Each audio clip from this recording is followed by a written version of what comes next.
আজকের রেসিপি হলো পাবদা মাছের সর্ষে পোস্ত। নমস্কার বন্ধুরা, মিঠু অ্যান্ড রিয়া কুকিংয়ে তোমাদের সকলকে স্বাগত জানিয়ে আবারও আজ একটা নতুন রেসিপি নিয়ে হাজির হয়েছি। আজকের রেসিপি হচ্ছে পাবদা মাছের সর্ষে পোস্ত।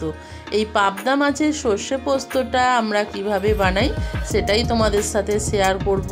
আর এই পাবদা মাছের সর্ষে পোস্তটা একেবারে অনুষ্ঠান বাড়ির স্টাইলে বানাবো। তাহলে চলো বন্ধুরা দেখে নেওয়া যাক। তার জন্য দেখো এখানে পাবদা মাছগুলোকে খুব ভালো করে পরিষ্কার করে ধুয়ে নিয়েছি।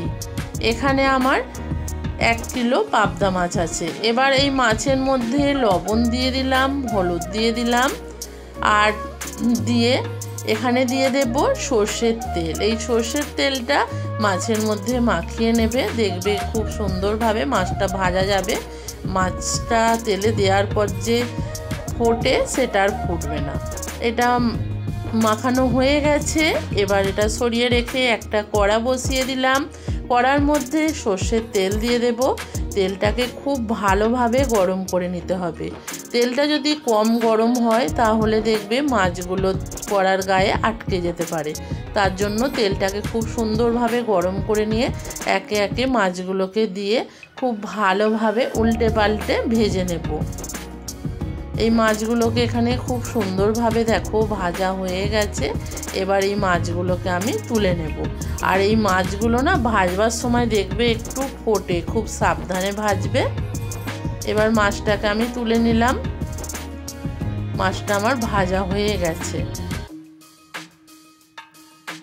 এবার বাকি মাছগুলো একই রকমভাবে ভেজে নেব। আবারও দিয়ে দিলাম।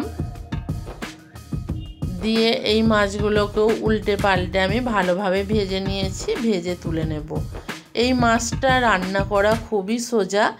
যদি রান্নাটা ঠিকঠাকভাবে করতে পারো দারুণ হয় এটা খেতে। দেখো মাছটাকে তুলে নিলাম, সব মাছগুলো ভাজা রেডি হয়ে গেছে। এবার চলো মূল রান্নায় যাওয়া যাক। এই রান্নায় বেশি কিছু উপকরণ লাগেই না, তোমরা দেখো। প্রথমেই আমি এখানে ওই তেলের মধ্যেই দিয়ে দিলাম কালো জিরে, আর এখানে 6 পিস কাঁচা লঙ্কাকে চিড়ে দিয়ে দিলাম, আর 1 পিস টমেটোকে কেটে দিয়ে দিলাম। দিয়ে খুব ভালোভাবে টমেটোটাকে কষিয়ে নেব। আর এখানে দিয়ে দিলাম সামান্য একটু 1/2 চামচ মতন আদা বাটা, দিয়ে ভালোভাবে কষিয়ে নিলাম। আর দিয়ে দেব 1/2 চামচ হলুদ গুঁড়ো, 1/2 চামচ লঙ্কার গুঁড়ো, কারণ আমি এখানে অনেকগুলো কাঁচা লঙ্কা ব্যবহার করেছি তার জন্য। এবার ভালোভাবে এটাকে কষিয়ে নেব। আর তোমরা যে যেমন ঝাল পছন্দ করো সেই রকম বুঝেই কিন্তু এখানে ঝালটা ব্যবহার করবে।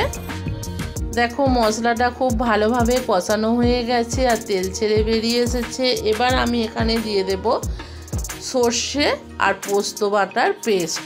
এখানে আমি 4 চামচ সর্ষে আর পোস্তকে বেটে দিয়ে দিলাম। দিয়ে এবার ভালোভাবে এটাকে কষিয়ে নেব। এটা কিন্তু বেশিক্ষণ কষানো যাবে না, যেহেতু সর্ষে দেওয়া আছে। সর্ষে দেওয়া অবস্থায় বেশি কষাতে গেলে তেঁতো হয়ে যায়। তার জন্য এবার এখানে একটু জল দিয়ে দেব। জল দিয়ে ভালোভাবে মশলাটা মিক্সড করে নেব জলের সাথে। আর এখানে দিয়ে দেব স্বাদ মতো লবণ। আমি মাছের লবণটা মাখিয়েছিলাম সেই বুঝে লবণটা আমি এখানে দিয়ে দিলাম। গ্রেভি খুব সুন্দরভাবে ফুটছে। এবার একে একে মাছগুলোকে আমি এর মধ্যে ছেড়ে দেব গ্রেভির মধ্যে। দিয়ে ভালোভাবে হাই ফ্লেমে এটাকে 2-3 মিনিট ফুটিয়ে নেব।